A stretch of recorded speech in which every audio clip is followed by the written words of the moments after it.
যে কৃষ্ণ আমায় দয়া করো। বুড়ো হয়ে গেলে তা তো বলতে পারবেন না, বলবে কৃষ্ণ আমায় বালা করো। বুঝেছ? অতএব শিশুকাল থেকে হরি ভজন করো, বুড়ো বয়সে গিয়ে হরি নাম হয় না। রাধারানী কথা দিলেন, ফুলগুলো ঝরঝর করে ঝরলেন, সেই ফুল তুলে নিয়ে এসেছে রাধারানী কুঞ্জ সাজাবে বলে। কুঞ্জ সাজানোর আগে রাধারানী সখীদের বলছে, সখী কৃষ্ণ আমায় বলে গেল কুঞ্জ সাজাতে, কিন্তু কুঞ্জ তো সাজাবো ফুল দিয়ে, তা ফুলগুলোকে আগে পরীক্ষা করতে হবে। বলে কেমন ভাবে পরীক্ষা করবি? বলে আমি আমার চোখের মণিটা ধরবো, তোরা প্রতিটা ফুল আমার চোখের মণির ওপর দিয়ে বুলিয়ে নিয়ে যাবি। যে ফুল আমার চোখের মণিতে আঘাত আনবে ওই ফুল আমার কৃষ্ণ সেবায় লাগবে না, কিন্তু যে ফুল আমার চোখের মণিতে আঘাত আনবে না ওই ফুল আমার কৃষ্ণ সেবায় লাগবে। কেন? যে ফুল চোখের মণিতে আঘাত আনবে ওটা কঠিন ফুল সখী রে, ওটা কৃষ্ণ সেবায় লাগবে না রে, কৃষ্ণ শিবই লাগবে না রে, কৃষ্ণ সেবায় লাগবে না রে, কৃষ্ণ শিবই লাগবে না রে, কৃষ্ণ অঙ্গে ব্যথা লাগবে, কৃষ্ণ সেবায় লাগবে না রে, কৃষ্ণ অঙ্গে ব্যথা লাগবে, কৃষ্ণ শিবই লাগবে না রে। এবার একা একটা করে ফুল পরীক্ষা করে রাধারানী সুন্দর করে কুঞ্জ সাজাচ্ছে। ললিতা, বিশাখা, ভালো করে কুঞ্জ সাজা। কেন? ওই দেখ আমার বধূ আসে, ওই আসে, তোরা কুঞ্জ সাজা, তোমরা কুঞ্জ সাজাও, আমার বধূ আসে।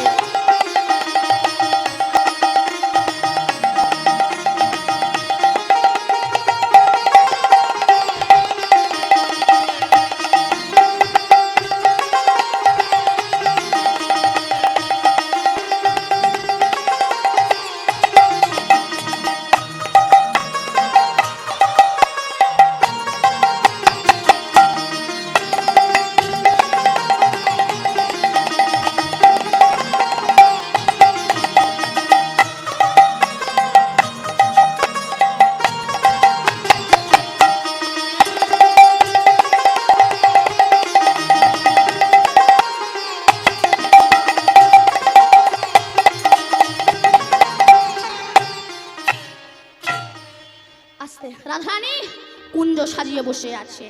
এবার গোবিন্দ আস্তে আস্তে চলেছেন রাধারানীর কুঞ্জে, যাচ্ছেন। ভাবটা কেমন?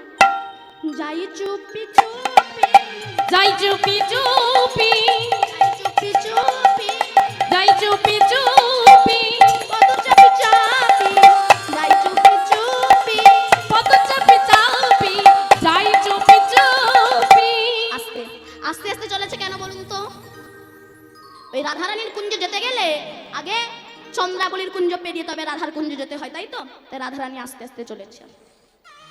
আপনারা তো সবই জানেন, বলুন তো এত যদি বোঝে তবে এত সিরিয়াল দেখেন কেন বলুন তো? সিরিয়াল দেখো কেন? দেখো, দেখেন না? আপনারা দেখেন তো সিরিয়াল? বলুন না তো লজ্জা কিসের? সিরিয়াল দেখেন তো? আচ্ছা, যিনি বেশি সিরিয়াল দেখেন, আপনারা দেখেন না, যিনি দেখেন তাকে বলছি।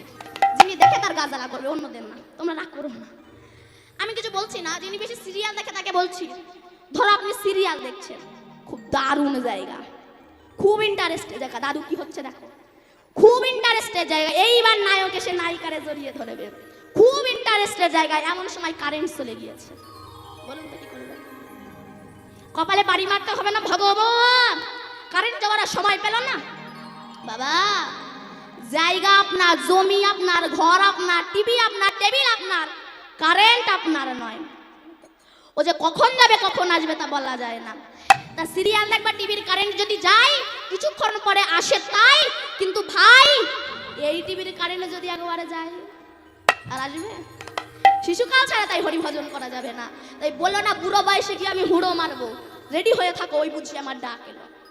কারণ কৃষ্ণ বলতে গেলে দাঁত লাগে, যে কৃষ্ণ আমায় দয়া করো। বুড়ো হয়ে গেলে তা তো বলতে পারবেন না, বলবে কৃষ্ণ আমায় দয়া করো। বুঝেছ?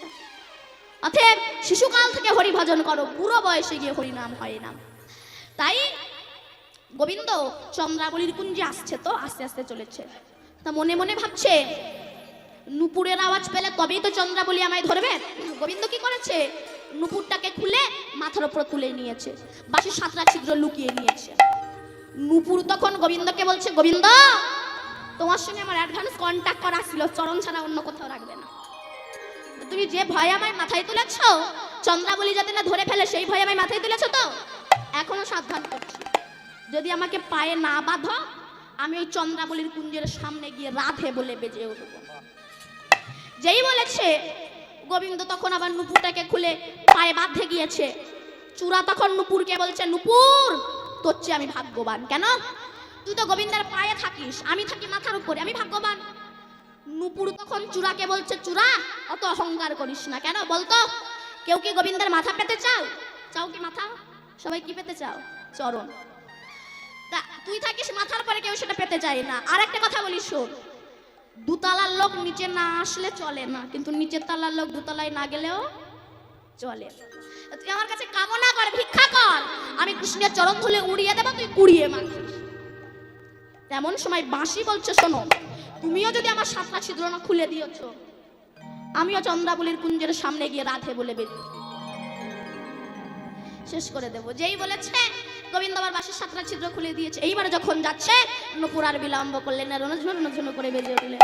রণঝন বাজিল নপুর, রণঝন বাজিল নপুর, রণঝন বাজিল নপুর, রণঝন বাজিল নপুর। শ্যাম চলে যায় কুঞ্জ বনে শুনি যেন ওই, শ্যাম চলে যায় কুঞ্জ বনে শুনি যেন ওই, শ্যাম চলে যায় কুঞ্জ বনে শুনি যেন ওই, ওই শ্যাম চলে যায় কুঞ্জ বনে শুনি যেন ওই। চন্দ্রাবলীর ঘুম ভেঙে গিয়েছে। কে যায়?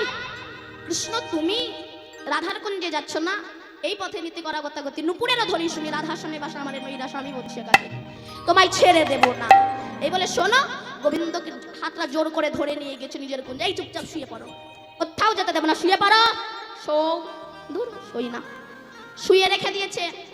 এদিকে রাধারানী ওই কৃষ্ণ আসে, কিন্তু কৃষ্ণ তো আসে না।